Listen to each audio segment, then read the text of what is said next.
In episode 1, Farah asked me a question on the spot on the number of UEFA Cup finals that were contested over two legs by Italian clubs. So I didn't have the answer at that point of time, but I have it now. So here it is. 6 out of the 9 UEFA Cup finals were contested over two legs, and out of those 6, 4 were won by Italian clubs. 2 were all Italian finals. And I was mentioning a bit on Torino as being one of those clubs that were contesting probably an all-Italian final, but I was wrong. They weren't contesting an all-Italian final. They played against Ajax Amsterdam, and they lost that final in the 91-92 season. So there you have it, the statistics behind the contest of the UEFA Cup finals by Italian clubs. So now over to segment 3 of part 2. So right, we are back with segment 3. So many great players. I think when we talk about great leagues that had golden periods, I don't remember any league that had a period where you had so many great players scattered among so many different teams. Do you? Because, the Spanish league had a period where they were fantastic, but there was only two teams, Real Madrid and Barcelona, and the players were concentrated between those two teams. Whereas in Italy, you had players from Juventus, Inter, Milan, Parma, Lazio, Roma, Fiorentina, Sampdoria, like I was mentioning, even some smaller clubs, Udinese, Cagliari. You still had some great players in all those teams. So, yeah. Oh, sorry, continue. I didn't mean to interrupt you. No, continue.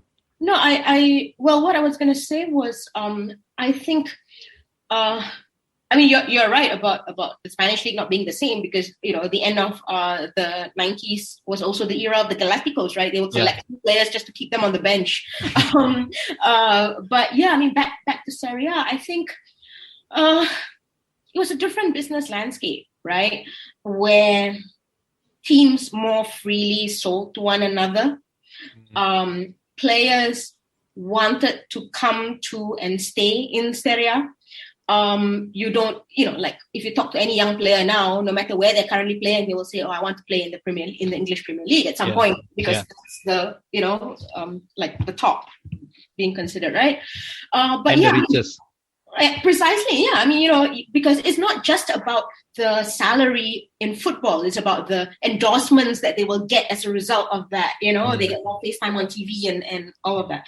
But back in the day when Serie A was that place, players wanted to come, players wanted to stay, and despite rivalries, Berlusconi, Moratti, and Agnelli had very vicious, fierce rivalry. But teams sold to us. One another, yeah. Yeah, and it just nowadays, or at least I speak from a Juve perspective. It feels like a team would rather sell overseas than to sell to Juve.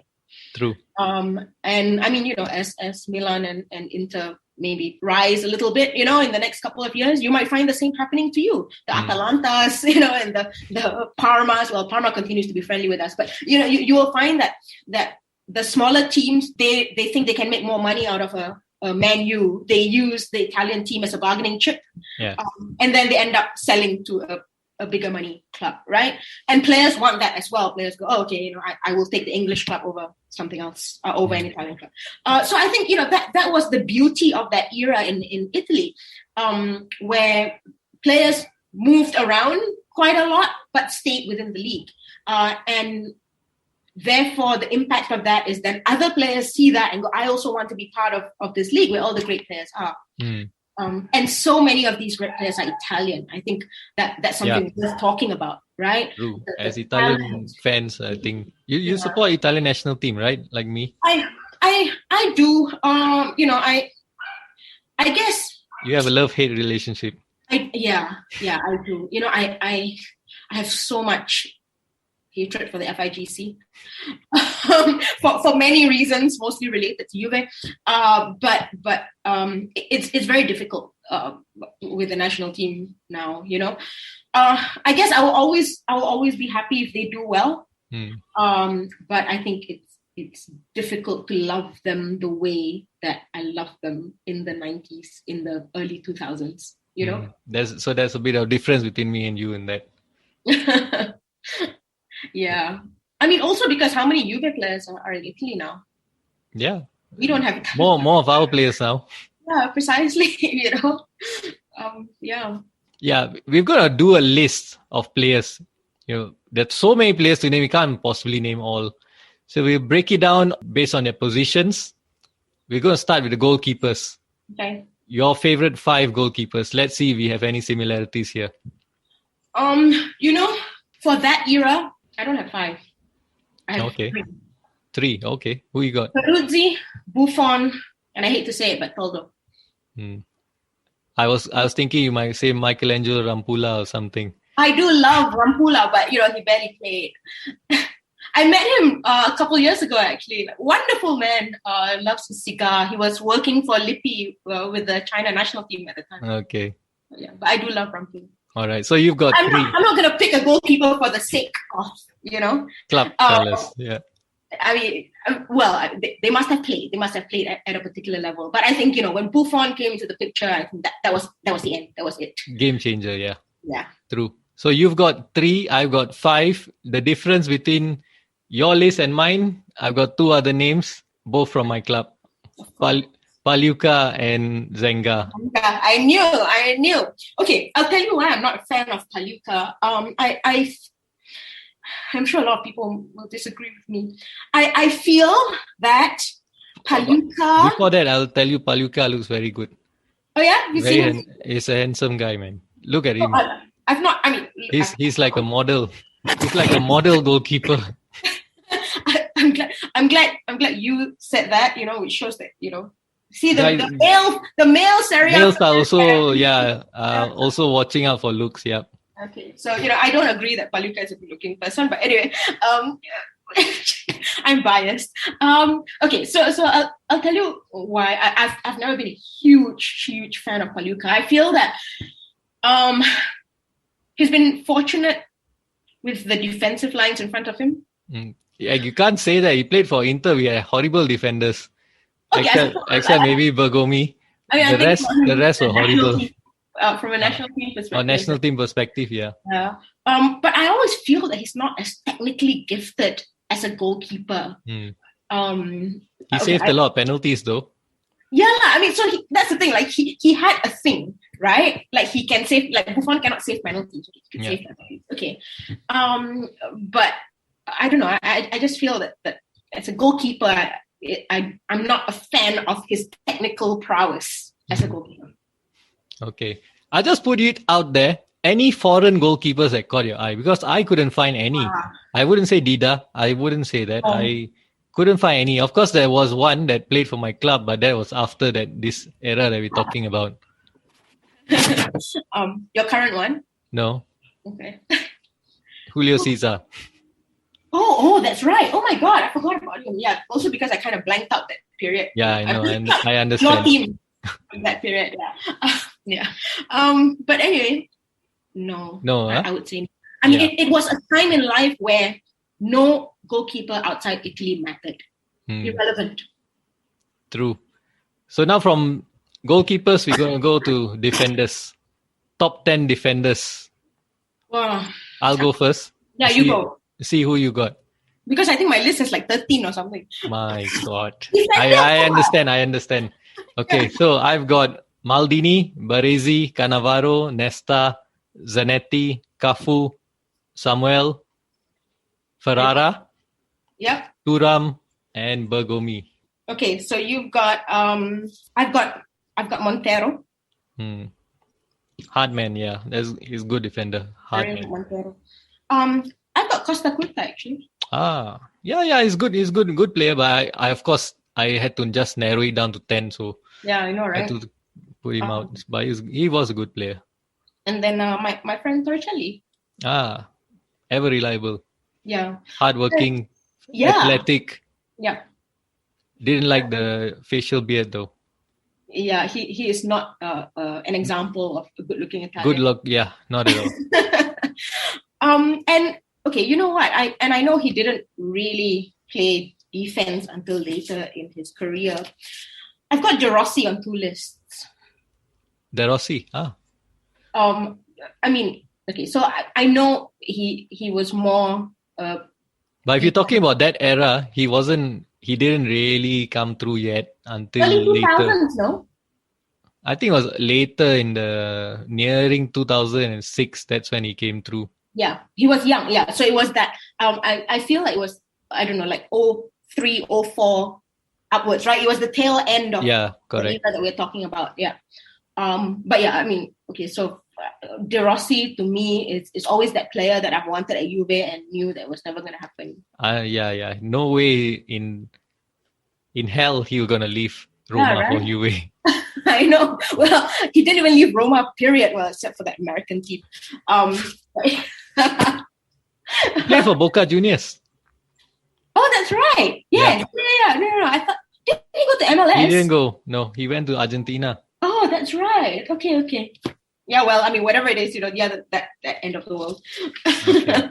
So from defenders, we go to midfielders. Who you got? Your 10 names. Oh.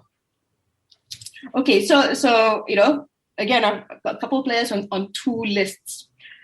I liked Del Piero as a trequartista. Mm-hmm.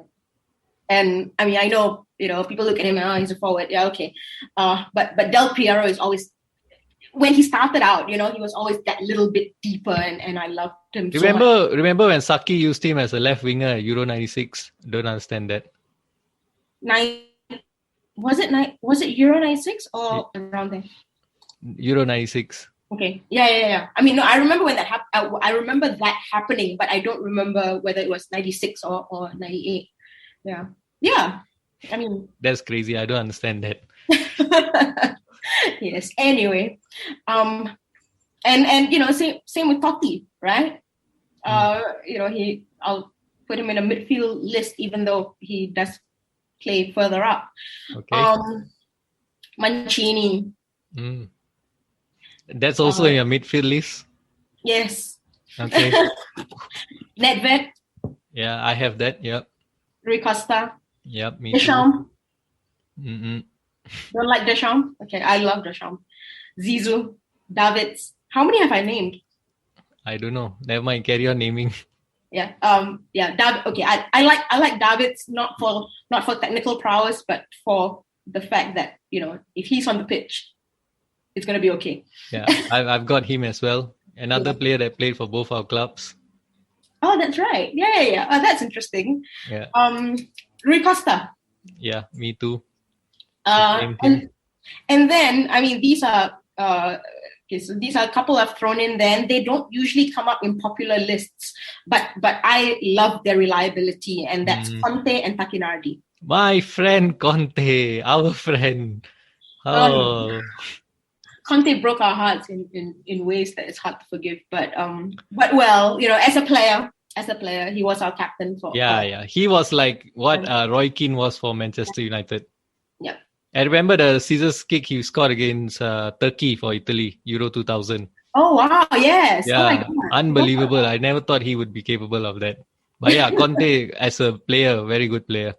Yeah. You wanted that kind of a leader in your team, yes. That's the thing, right? Because, he had, we say grinta, grit, and that he's going to fire everyone up. He's like that as a coach too, arguably, although it can be annoying to have someone screaming at you for 90 minutes. But yeah, I mean, as a player, that was really helpful, especially when we were down. You wanted someone like him on the pitch. But yeah, I also really like Takinardi, again, not gifted by any means, but reliable. And I think that we've lost that kind of a midfielder. Everybody now wants to be, like flamboyant, a star, right? Yeah, but that good old-fashioned, hard-working midfielder that just held things together, and just kick straight out, kick straight. Just play the ball on to someone more talented. Yeah, don't try to be too clever, but it works because you need that. You need those men in the middle, right? To just make sure that you're keeping possession, that when one of your guys is being marked, he's the guy that nobody pays attention to, so you get the ball to him, right? Yeah. Yeah. So, okay, I don't know how many that is. I cannot count. So, yeah, that's my list. Okay. I've got Pirlo. I'm surprised you didn't get Pirlo. Really? In the early 2000s, though? Yeah, I suppose. Yeah, he did well when he was at Milan. Yeah. I thought that he flourished better a little later. Wow, at your club. No, later in Milan. I thought he was doing well. He was already doing well at Brescia. Then Yeah. and then Milan under Ancelotti. Got Clarence Seedorf, Oh, that's right. Juan Sebastian Veron, Yes. Diego Simeone, Gennaro Gattuso. Diego Simeone. Gattuso. Yeah, see, I picked a lot from my team. I didn't think about other people. Demetrio Albertini.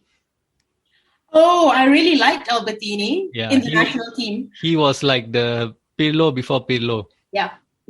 That's right. And some others I'm going to point out. Dino Baggio. Box-to-box player.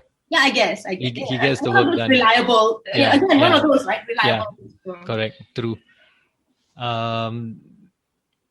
Who else? There was one other guy I was thinking of. Roberto Di Matteo. Wow, have not heard that name in a while. So yeah, these are the players that I got in my midfield.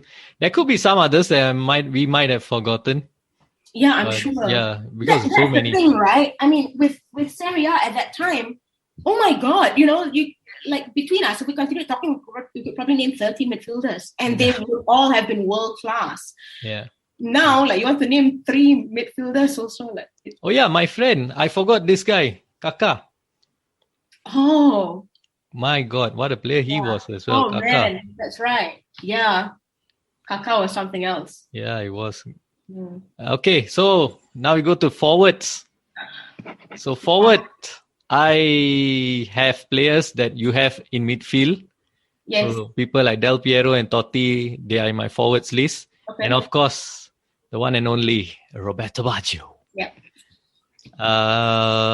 Christian Vieri, the original Ronaldo, R9. Yeah. Gabriel Batistuta, Hernan Crespo, George Weah. That's interesting. Filippo Inzaghi, Andrei Shevchenko. Yep. And then, of course, Mancini, Vialli, Ravanelli. Oh, man. Who else we got? Alan Boksic.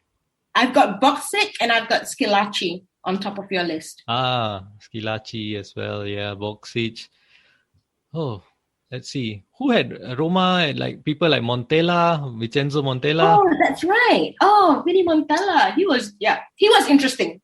Signori, Giuseppe Signori. Yeah. You're not convinced. I paused because I think he was a good player. Of course he was, but because of the era that he was in, I think he wasn't the same level. If he played today, he would be the top player in Serie A. Yeah, the top 10. Number 10 as in the playmaker 10. Yeah. So yeah, we had all these guys playing. Oliver Bierhoff at Udinese. Oh, wow. Remember this guy? Stefano Fiore. Yes, I really liked Fiore. There was a time when Fiore and Fione played in the national team. No, I don't know of any Fione, but I know Fiore. Okay. He was playing as playmaker in Euro 2000, and Totti was further forward. Euro 2000 is a very it's one of those tournaments that you don't really want to think back to. Oh yeah, he had a tragic end, but largely was good. Yeah. Largely it was a good tournament. Leading up. Hey, I forgot Gianluca Zambrotta as a defender. Yeah, okay, so that's personal. Fullback. Zambrotta and Thuram, I don't talk about them. It's personal. Oh, I understand why. The fact that I still talk about Cannavaro is because he apologized. Okay. I'll speak to those two. Get them to apologize to you. Yes, please. We'll have a word after this. Yeah, sure. Appreciate it. Thanks. Yeah, in English, and I wonder if they understand my English. So yeah, we've named some of our best players in all these positions. So whoever is listening in, if you missed anyone, please feel free to let us know in the comment section. I'm sure you'd have missed someone somewhere. I'm sure someone would have pointed out some name and then he was like, oh, this guy.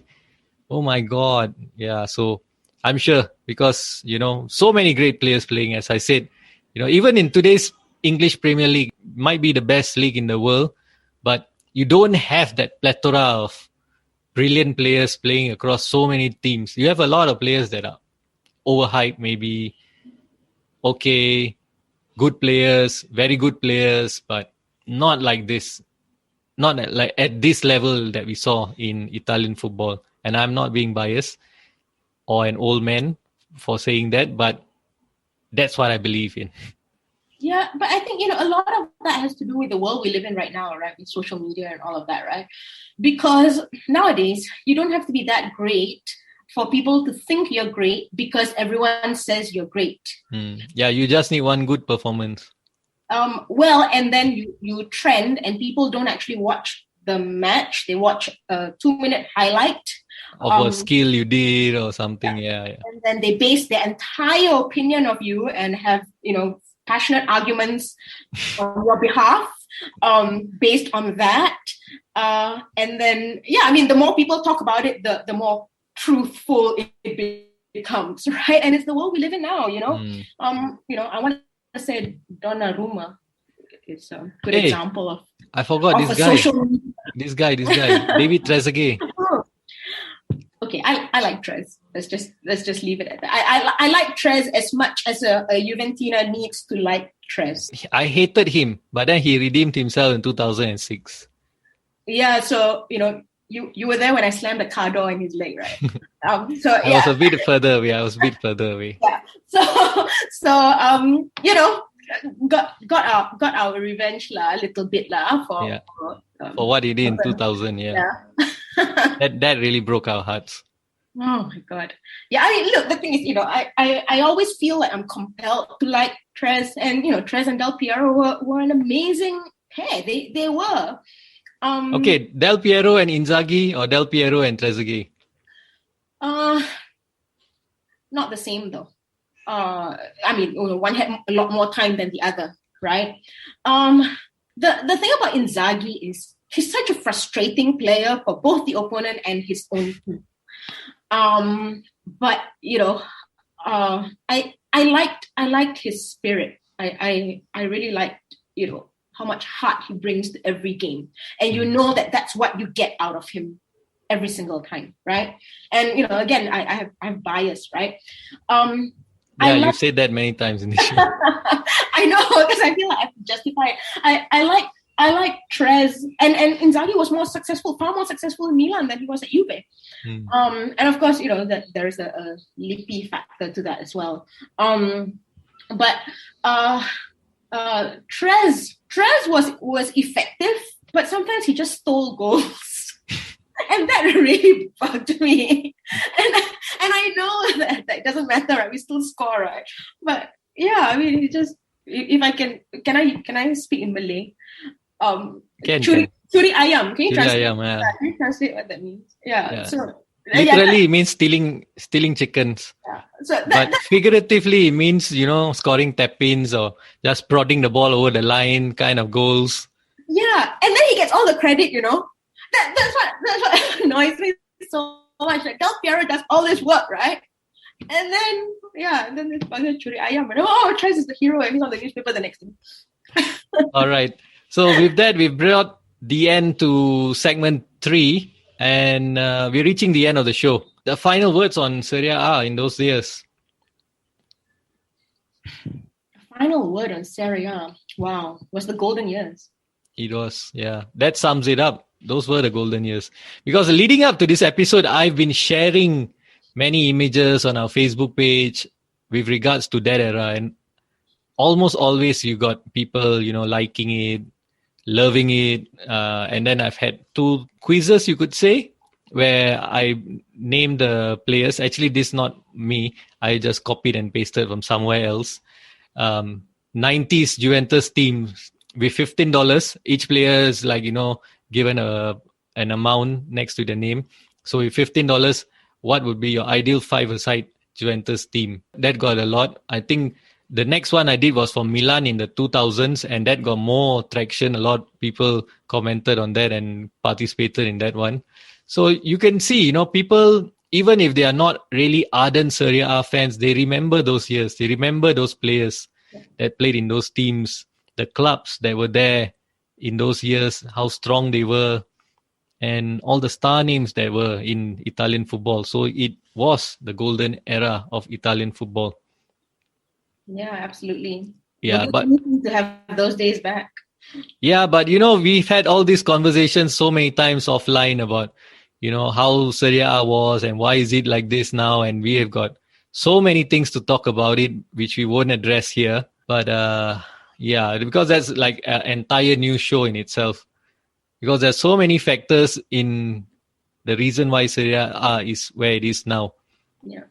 And we're not going to talk about that. I'll just touch on why I stopped at the era of 2005, 2006. Of course, Calciopoli hit and Italian league suffered because of it. I would admit that. Honestly, as an Inter fan, I would rather have won the league on the pitch rather than being awarded in the courtroom. And of course, the league got weaker after Calciopoli. It diluted the league, and obviously we were going to win in the subsequent years. So that was a given. It was no longer the contest it was in previous years. You came up against strong teams with strong players, and winning that league in those years was special. Of course, we went on, won the treble, and even post Calciopoli, AC Milan won the Champions League as well. So Italian football wasn't exactly dead, but it wasn't what it was because of that. But also before Calciopoli, I think we have to also admit that we were reaching a decline because we were noticing that players weren't really coming in. Those players that we had, those players in Serie A were all getting on in age a bit. We weren't really getting an influx of new players, young players coming in. The Italian talents coming through, not that great like the previous generation. So it was already reaching a decline, but I think 2006 escalated it further. So that's why I'm ending it at 2005-2006 season. Well, I think it's a shame that it happened the same year that Italy won the World Cup. Because, like you said, yes, players were getting older and all of that, and new ones were not really coming in. But I think Serie A would not have dwindled the way that it did. Italy and Serie A would have had the opportunity to ride the World Cup wave for a while if Calciopoli didn't happen that summer. But I think I would say that Italy being Italy and Italians being Italians, that had Calciopoli not taken place, they would have thought, oh, well, we are world champions now, all's well and dandy. So let's carry on like how we've been doing. Nothing wrong with our football. And that decline would have still been there. May have hit a little later. True. Yeah, true. But, again, like we said, there's so many factors outside of football as well, right? Outside of football, but very, very tied to Berlusconi. And so, Berlusconi didn't just have a part in the decline of Serie A. He played a huge role in the decline of the country. That's, of course, the topic of different podcasts. But all of that has an impact on football, ultimately. And here we are now. Yeah, true. So I will just end the show right now. Thank you very much, Farah, taking the time out to speak to us, sharing your memories with us, as biased as they are in certain parts of the show, and you've readily admitted to it. But, it's always fun, good fun and joke and a bit of banter, nothing too serious. And yeah, you got some fair points as well. I brought on some fair points as well, I feel. And I think I've enjoyed reminiscing with you on this episode. Yeah, so did I. Thank you for having me, Russ. Yeah, welcome. We'll have you again when we speak about Juventus only. And we'll hopefully get more guests on that show, presenting Malaysia as well. I hope everyone listening in, you enjoy this show as well as much as we have discussing it. Till we meet again next time, this is me, Ras, signing out. So right before we end the show, I think it will be a cardinal sin if we don't mention these players that we did not mention earlier in the show. So of course, Serie A football was very popular because of these three Dutchmen at Milan, Frank Rijkaard, Ruud Gullit and Marco van Basten. And at Inter, we had the three Germans, Lothar Matthäus, Andres Bremer and Jürgen Klinsmann. last but not least, we got Diego Maradona at Napoli, and he was there in the 1990-91 season. It was his last season at Napoli, but he was there. So these players, we got to mention them. And more to follow on our Facebook and Twitter pages.